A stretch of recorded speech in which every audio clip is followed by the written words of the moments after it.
Okay, everybody, this is some preventative maintenance you need to do to your new or older 3-speed HPI Savage transmission. Okay, this is the second gear clutch holder, and there is a little grub screw in there, and they both, the third gear clutch holder and the second gear clutch holder. So this is being held on to the shaft of the transmission. Okay, this goes in there all around the shaft, and then this hole, this pivot, this bolt goes through there to hold it in, and then this grub screw goes on top of it right here in this hole to hold it in. So it double holds it in. It locks it in, right? But the problem is that you need to put Loctite on there because it still comes out. And when it comes out, as you can see, the edge of this thing, it worked its way out the top right here. And this whole thing is inside of this gear. And so when it worked its way out far enough, it hit this little tooth right here, that notch right there, and broke the whole side of this thing out. This thing's supposed to stick out to like here. It broke the whole side of this thing out, and of course the pieces went flying inside of the transmission and destroyed it. Okay, as you can see, this little bitty grub screw is mangled because it loosened up. Now here, I went into the transmission and I put Loctite on the third gear holder and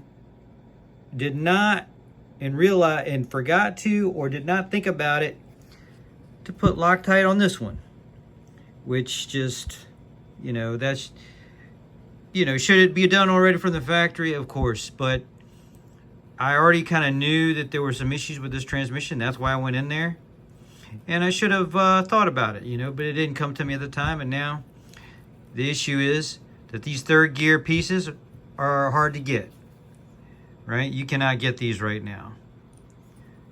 The this gear, which is the third gear, and you can see the one on the shaft right there, which is this one, is totally destroyed.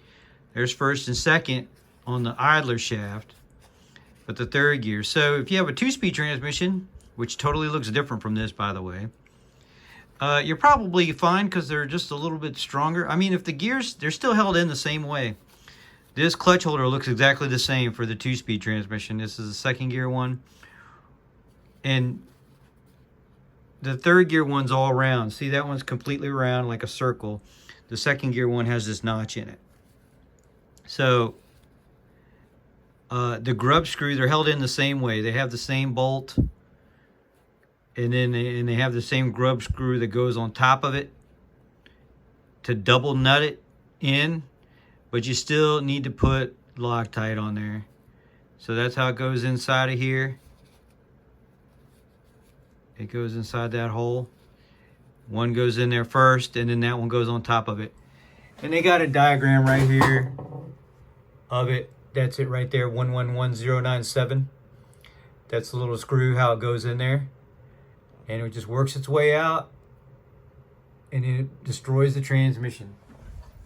So go inside when you get a new Savage. Unfortunately, you need to go inside of the transmission, which luckily the new ones, the top half comes right off. You take 4 bolts out the sides, and there's 3 bolts in the top holding this top on. You can take this off, and you can take this whole shaft assembly out. It's covered in this green grease. You can clean it off, and you can take these screws out, which you do have to take the shaft apart. You have to take this all apart. It would be all. The exploded views are online on HPI's website, so you can take it all apart and just lay it out in a row so you don't get any things mixed up. And take these screws out and put the blue Loctite on them, which you can buy at the auto parts store, which I have somewhere, and put it on there, and then let it dry. It takes a little while to dry, So do it the day before, or do it at least a couple hours before you're going to go run it. And that way they won't come out. And then also, this is how you adjust the clutches for the gear shift. This one is, they have the instructions in the manual. It's like there's a secondary screw right there, which you can see right here. Like that's the screw. This one is the one that holds it to the shaft. This one is to adjust the clutch arm. The clutch lever, which is right there. There's a little spring in there, so I think they want you to go like 2.5 turns or something from the top, so it would be level with the top, and then you would screw it down like 2.5. So the further you go in, the later it shifts. The further it is out, the earlier it shifts. So you're gonna want to do a little bit tighter. If it says like 2.5 turns, and the other one's like 3.5 turns, and it's like 1.5 turns for this one and 2.5 turns for the other one, or 1.5 turns for this one and 3.5 turns for the third gear one. You need to go in a little tighter. Then you need to go in about a turn, I'd say half a turn to a turn tighter on both of those. Because the third gear one you can access from outside the transmission case, but the second gear one you cannot. So the second one gear shifts pretty good with the factory setting, but you could probably go a little bit tighter, especially once you get the engine broke in and everything, because it's just going to shift higher. Now you also think the higher the transmission RPM is when it shifts, so you're winding the motor and it shifts, it's going to put more load on the transmission gears.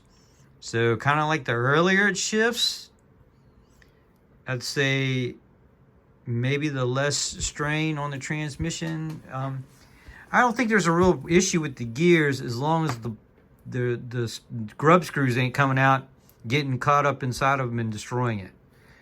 I think the gears can probably handle it. These teeth are not broke. These teeth aren't broke off because of stress from the engine. They're broke off because this screw got tangled up in the mesh of the gears and just while it was going full speed. All right, so take it apart, put the Loctite. You can put Loctite on all of the screws inside of there, which those are mainly the only ones.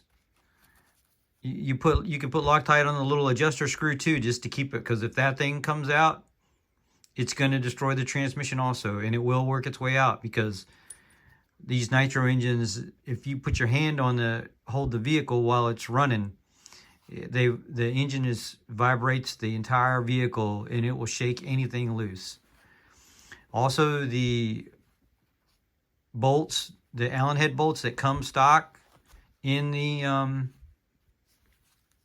kit, in the model itself, or I don't know if they used they might have used power tools to install them, which most likely they did, and some of them are kind of rounded out as brand new from the factory.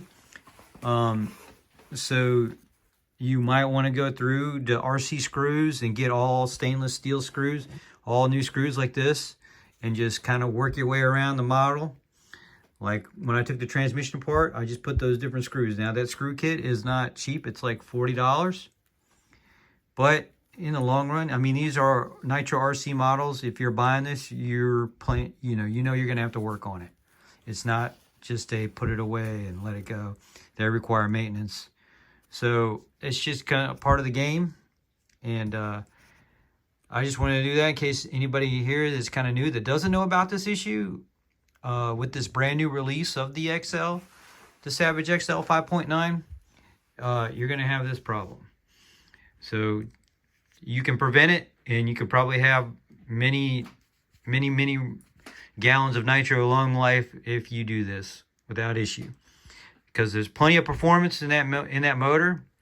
You see people putting different motors and stuff in there. You do not have to. That motor has a ton of power, and with this transmission and everything, it's super fast. I mean, it's like 45 miles an hour, and it's plenty fast. And you said you go faster than that, then there's nothing wrong with that, but you're going to have trouble controlling the vehicle. And I mean, it has plenty of torque. It can do wheelies and everything just stock as it is. Once the engine gets broke in and you tune it, I run 30% Bones Brew. I run 25% VP from Hobbytown. And I ordered the Bones Brew, the 30%, and it's plenty of power with the stock motor. All right, like I said, this transmission is not destroyed from the power of the engine. It got destroyed because this little screw worked its way out because it didn't have Loctite on it. Or if it did, it was very weak and got caught up inside the gears and broke all the gears off. And like I said, the third gear is very hard to get right now. Luckily, I have other transmissions, and I also have 2 speeds that I can go to. And you won't, I guarantee you put a 2-speed transmission in there, you won't even notice the difference. It's so, that engine's got so much power. You could put the 2-speed in there and it's going to be super fast. And the 2-speed, the gear's a little bit bigger. There's less moving parts inside of there. So it's probably a little stronger. But you still have to do the same thing, you know. And also this little flange gear, these little flange bearings, which are in a lot, that flange broke off, which I'm pretty sure it just broke off because of this. But it just seems like it's super thin, you know, that little washer. This is supposed to be on the bearing itself, that's the flange. And it just seems like it's so thin. It's putting up with, it seems like it's putting up with a lot of stress. Even though there shouldn't be a lot of side loading on this gear. But, you know, I don't know. It just seems like it's thin. All right. I hope this helps you out. Thank you guys. Shout out to Nitro Gang. Like I said, the truck is awesome. It's bad to the bone. I mean, I had to balance the wheels. Like I said, I put some different screws in there. You know, I broke it in. That's one thing, is balancing the wheels. They get plenty of traction and everything, and it handles great because it's got a super wide stance. But the wheels are really out of balance, and you're probably not going to notice it too much, you know, just driving it around. But you can just put the clay on them. You know, if you have a wheel balancer, you put it on there. And Integy makes a good wheel balancer, which you can use that for all your other models. And then use the clay and balance it out. It makes a big difference as far as the stability of the vehicle. All right, thanks guys.